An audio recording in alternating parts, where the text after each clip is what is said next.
Good afternoon. Thank you all for being here today for a discussion of the role of middle powers at what is truly an unprecedented moment of geopolitical and geoeconomic change. I know for decades people have been introducing panels in Washington by saying it is an unprecedented moment of geopolitical and geoeconomic change. People have been saying that at least for as long as I've been in the city, but I think today it is more true than ever, and it gets more true by the minute. Often this is discussed with profound alarm. I think quite rightly, this is often discussed with profound alarm. But in today's panel, we're going to take a slightly different perspective and try to be a little more optimistic. We're here to discuss what opportunities exist at this moment of disruption, and we couldn't have two more perfect speakers to discuss it with. So I am going to start by asking both of them, what are the possibilities inherent in this moment? Prime Minister Mottley, please begin. Thank you very much. I think that this is an interesting moment in time, and we can either become victims of circumstances and actions beyond our control, or we can recognize that being human beings, we have the right to agency.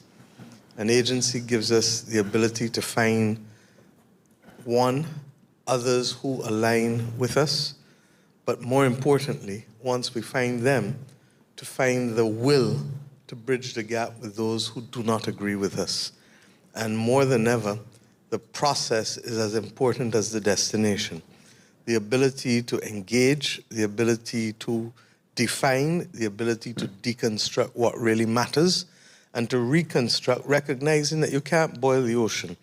In good times, and certainly in bad times, you will not have that luxury.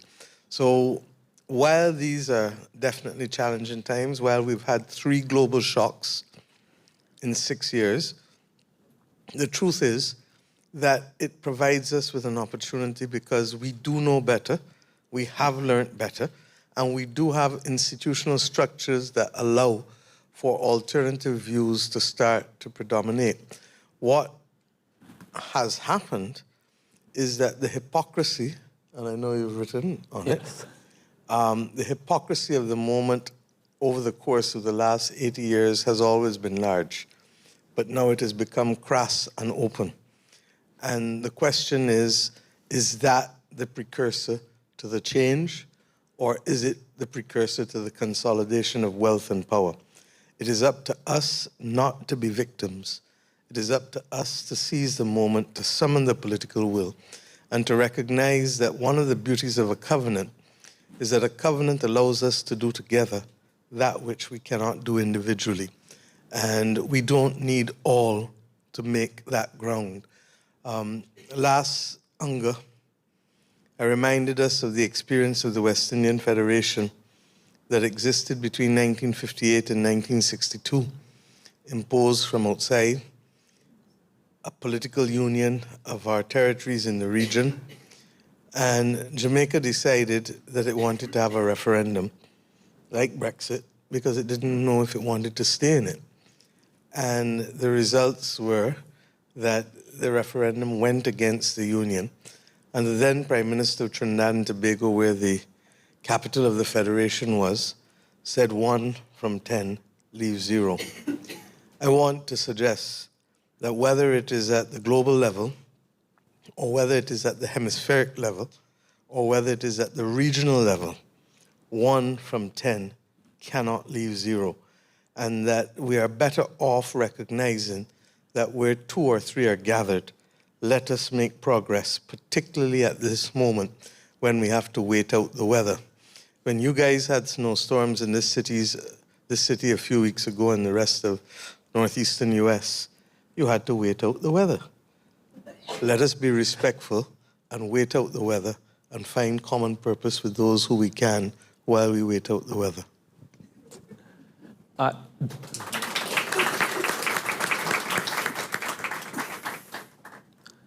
Dr. Abramovay, in thinking about how to do that, one of the unique challenges we face right now is that while the United States has largely absented itself from constructive engagement in the international order, it still plays a predominant role. It still has a massive influence in the world through some of the institutions that surround us right now. There was an excellent article in Foreign Policy by Amitav Acharya called The World Minus One, focusing on that aspect of this moment, that there are calls for change. The United States is not leading anymore, but the United States still is in a position to create problems. In the face of that, one of the things that seems most relevant is to look at what leverage countries from the global south, middle powers, bring to bear in pushing for a new geoeconomic order. Can you speak to that? Sure, thank you. Such a pleasure and honor to be here, especially with Prime Minister Mottley. It is, of course, a time in which the role of middle powers is changing. And I think we need to understand why and what we'll do with that. And I think, of course, one of the examples is when the United States decide to unilaterally attack Iran. In order to sit at the table to negotiate, they need Pakistan, right? This is something new, right? That even to have access, right, to be able to build some framework to negotiate, they're not recurring to, a global north country or to Europe. It is to Pakistan. And that shows that there is a role. And of course, Pakistan is not doing that alone, right? And of course, there is the role of other countries in the region that Pakistan is helping to negotiate and doing the role of exactly exercising leadership, right?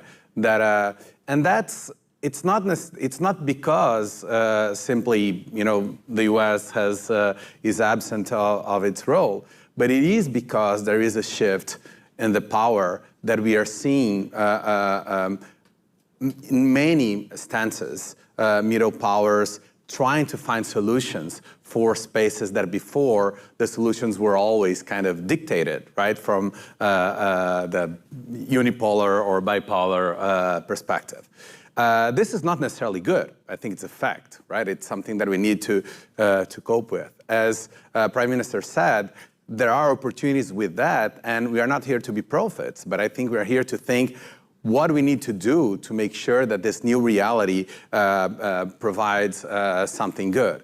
And one, I think, of the most important elements is that it is possible right now to think of engagement between countries that is based on the interest of the country's population, of the country's sovereignty. We've been for so long in a multipolar structure that in the end, many times, disconsider the sovereignty of countries that wanted to impose not only the possibility of sit at the table, but economic policies, ways to engage with trade, with debt, that were defined outside of those countries. The opportunity that we have right now is to think of engagement between countries, of a multilateralism that respect each country's sovereignty. That's new. We've never had that. Since the end of colonialism, right, in Africa, and we've never had that. And I think what we're going to do with that, how we're going to build those possibilities, is exactly the question that I think we need to ask ourselves. So, in asking that question, Prime Minister, I think everyone here is familiar with the Bridgetown Initiative. In discussing its successes recently, you said that it was important to note that not enough has changed. Can you talk about what more needs to change and how we go about achieving that? Let us be clear, we've made progress, sir. 4 or 5 years ago, when we talked about debt pause clauses, everyone looked at us with glazed eyes.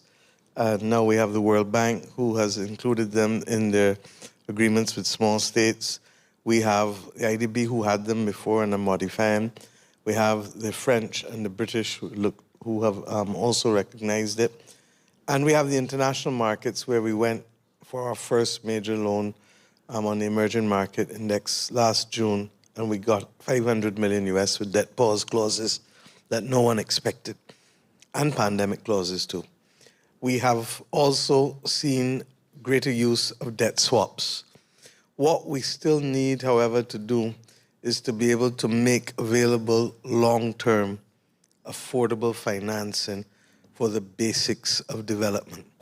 And to that end, in the Bridgetown Initiative, we started a process of engagement that led to us working with the V20 countries, which Barbados chairs at the moment, and the OPEC Fund for International Development and other Gulf Fund sovereign state funds that will be looking at, can we change the paradigm on what loans look like for education, for water, for health?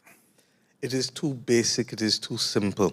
Can we recognize that the returns on investment on those loans will take literally 25, 30, 40 years, and therefore move to 40 and 50-year loans at best, at worst 30 and 40-year loans for upper middle income countries and lower middle income countries respectively. If we can get that, we can change completely an attitude towards funding that has been hypocritical. I keep making the point that when the British went to World War I, they issued bonds in 1914 and 1917, and ultimately those became perpetual bonds in 1932 and were never repaid until 2014, because the world recognized that they needed time to repay money that was bought to fight a war, while they still needed to borrow money to rebuild a country from the war and then to fight another war. So the world knows exceptionality when it is ready. I believe that the middle powers and the small states of the world, the developing countries of the world, who constitute by far the majority of the states of the world, have a duty to come together and to recognize that we sit only where we sit because we act on behalf of our people. And if we can't deliver to our people the basic things of life, without health, we have nothing. Without water, there is no life. And without education, we have stunted the growth of our population. If we can take a decision that will allow financing on those three areas alone, then I believe that the Bridgetown Initiative can help spark a major change from what we inherited with the establishment of the Bretton Woods institutions that did not see us or feel us or hear us. I also believe that the whole question of representation, we've seen IMF open up to another seat to Africa, but I do not believe that there is sufficient presence or appreciation for small island developing states that constitute 1/4 of the world's sovereign states. This morning, we launched a session on the Borrowers Platform with the UNSG and the DSG, and with ministers of finance from Egypt and Pakistan who are in charge of the process. That Borrowers Platform, of course, came out of the Financing for Development meeting in Seville last year. The reality is that we are always in danger within the global sector of a one-size-fits-all prescription becoming an instrument of oppression. Exactly. We had it with the WTO, we had it with other institutions. If we do not recognize that small states have different peculiarities, landlocked states in some instances, different peculiarities, and quite frankly, we are sophisticated enough to know the difference and to see the nuances. And yesterday I made the point at the Brookings Institution that you are asking us effectively, when you go back to old crude criteria, like GDP per capita to determine eligibility, you're asking us to perform surgery with a cutlass, a machete, rather than a scalpel. And God knows in this day and age we should be doing and using robotics where possible. So we've made a lot of room, but there's room on representation, there's room on changing the extent to which we see long-term affordable lending as a standard and not an exception for only IDA countries. And there's also room on this major issue that nobody's talking about, we've raised it a few times, on insurance. At the core of the Western capitalist system is insurance. And if you cannot get access to insurance, let's take this country, against flood and hurricanes in Florida and in southeastern US, or against fire in California, then you're effectively denying the opportunities of ordinary citizens to get mortgages, to be able to borrow, to build out their small businesses, hotels to do refurbishment, which must be done every 3-4 years. The entire microeconomy is likely to implode if we don't resolve this issue. And why? As we focus on wars and rumors of war, the one war that is not easing up is the war against the planet. And we will continue to see events that will cause that to become an ally for us. Insurance at that point becomes either unaffordable or inaccessible. And when that happens, when things become uninsurable, sectors and regions and countries become uninvestable. I appreciate you bringing this back. I appreciate you bringing this back to the way this impacts ordinary citizens, because there's another foreign policy piece I want to plug here called The Clash of Hypocrisies, written by Pedro. I had the pleasure of editing it. I encourage everyone to take a moment to read it if you have a chance. It covers George Orwell, Cold War history, some of my favorite subjects. But what it really focuses on is the role of democracy, of popular pressure, of ordinary citizens in pushing leaders around the world to push for reform in global institutions. And so I wanted to ask you more about that. I wanted to ask you how democracy plays such a vital role in reforming global systems, how it can play a more effective role, and since it's about to start, might also ask you about the role of the Global Progressive Mobilization, which is beginning in Barcelona this Friday, and how that fits into it. Thank you. I think that connecting to the previous question, right? I think how we can make sure that the current moment we are having middle powers as not just middlemen, right? How the power makes the difference here, right? And my answer is democracy. And to understand that, we need to understand, as Mia was picturing before, that the hypocrisy of the previous order allowed a lot of global north countries to impose an order that many times were not in the interest of global south countries that needed to adhere to that order, but with a narrative about it that was justifiable, because the hypocrisy was so important that it was in the name of common good, right? What is happening right now when Trump comes and says it is about the oil, or it is America's first, right? And we want to engage in people to our benefit. It shows it's not that well before we were working together into a common perspective, but it unveils, I think, the reality that existed before, right?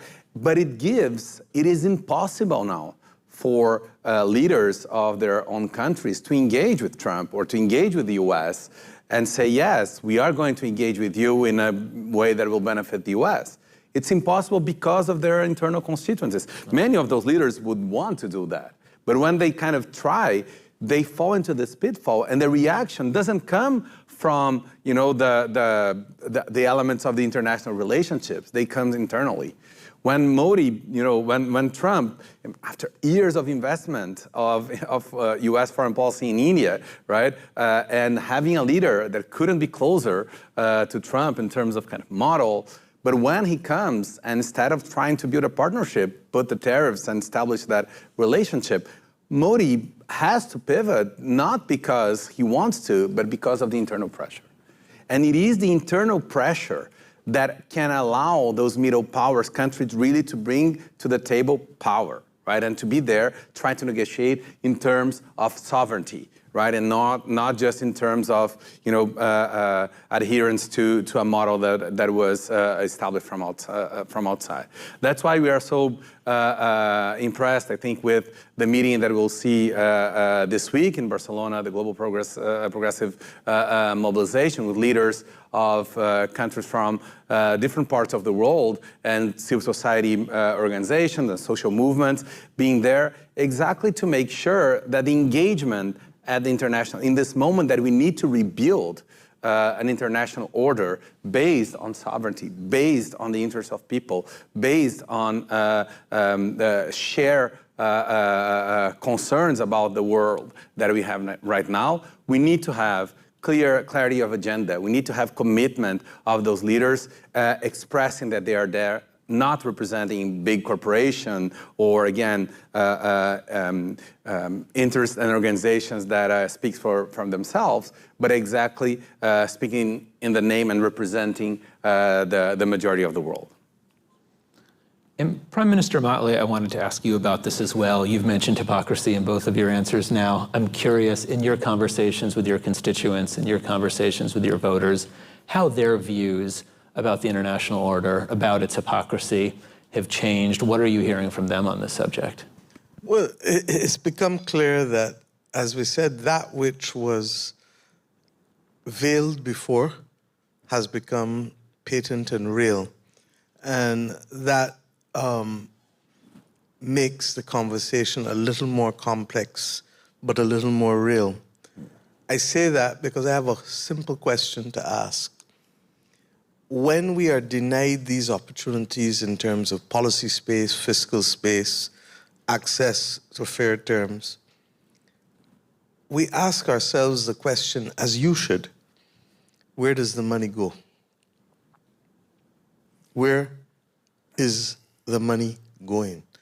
You can call it the Jerry Maguire moment, follow the money. And I ask myself that with the increase in interest rates. I ask myself that with the increase in commodity prices that is not necessarily real as a result of the production costs that they've incurred. And what we have seen, and why we have seen democracy under threat in many of the North Atlantic countries in particular, is because of the rising inequity and the marginalization of people and their voice and their agency. If that we recognize is bad at the national level, can you imagine what happens when you're dealing with a global South that has been playing catch up from the inception of our sovereign status? We've never been given a level playing field. We've never been given opportunities that allow us the best possible pathway. We've never been allowed to preserve the right to development for our people as against the right to returns on investment for those who dominate. And that is why I say deconstruct and reconstruct, so that our people who are sensing that something very untoward and very unfair is happening can understand the reality of what it is. If at the end of the day, I was previously paying interest of 4%, and I know for whatever reason, because of inflationary pressures and increase in interest rates, now will end up paying at 8 or 9%. On $1 billion, that increase in interest a month is about just under 4.5 million, which means that effectively I'm paying $50 million more in interest. And that is money that I could be spending in healthcare, that is money I could be spending in education, that's money I could be spending elsewhere. Our populations want to know where the money is going. And it cannot be fair to kick us when you're down and to say that interest rates should be higher because I perceive you as a bad risk. Because as I said earlier this morning, we teach our children not to kick people when they've fallen down on the ground. But yet the international financial system and the international power framework does exactly that in order to be able to exert power and influence on the actions and decisions of the other countries as proxies of great powers that existed before. That is the deconstruction that's needed. So we come from a civilization that regrettably in its modern incarnation has seen more than 3 centuries of slavery and indentured servitude. We have an acute sense of fairness. We have an acute sense of social justice in the Caribbean. And that is exactly why the population will ask these questions and will then say it cannot be fair that the persons who have been doing nothing to put themselves in this position must now face an increasing debt burden. You talked about your piece in Project Syndicate and Foreign Policy. Excellent. Vera Songwe today puts out another piece that talks about the extent to which Africa is carrying increased costs as a result of this war. We know it. In my own country, in the budget 4 weeks ago, we literally had to pivot and use funding to be able to protect those who are on the front line of adjustment with respect to the war in Iran. So that's where we are. And on that note, seeing as how we have just under 3 minutes left, I'm going to end by very quickly asking you both, keeping in mind that we have a range of people in our audience. We have finance ministers, journalists, investors, civil society activists, and politicians. What is the one clear call to action you would make for everyone here? What is the one step that everyone in this audience can and should take to build a more just and more robust geoeconomic order? Start with you, Pedro. I think the main point is to shift the perception that the engagement, that multilateral engagement at the global order is just based on trade, right? The U.S. foreign policy or other, right? It is exactly what was talking about before, is that engagement should be about reducing the cost of capital, especially in African, Caribbean, right, those countries, and taxing, right, and creating the fiscal capacity in those states. That's where kind of the new alignment of multilateralists should be looking at. Now, instead of just looking at trade, which is kind of very minor part of the economics, is exactly thinking together how we give the right tools to make the surgery that are definitely not only on trade, that involves development in a much harder way. And those areas have been opted out of the discussion at the multilateral space between countries. It has been controlled by only certain countries. The ability of having really multilaterals about those points will be absolutely transformative. And with 1 minute left. Recognizing that the political will that is needed for us to act collectively, internationally, is what is going to give us the domestic space fiscally and policy-wise to be able to deliver to our people. And if we can't find common purpose with those who have the same views, and then be prepared to work at the same table with those who have other views, we will stay in the same position, or we will revert, worse of all, find the political will to work together. You've needed no encouragement to give a round of applause to our speakers, but please do so again. Thank you all.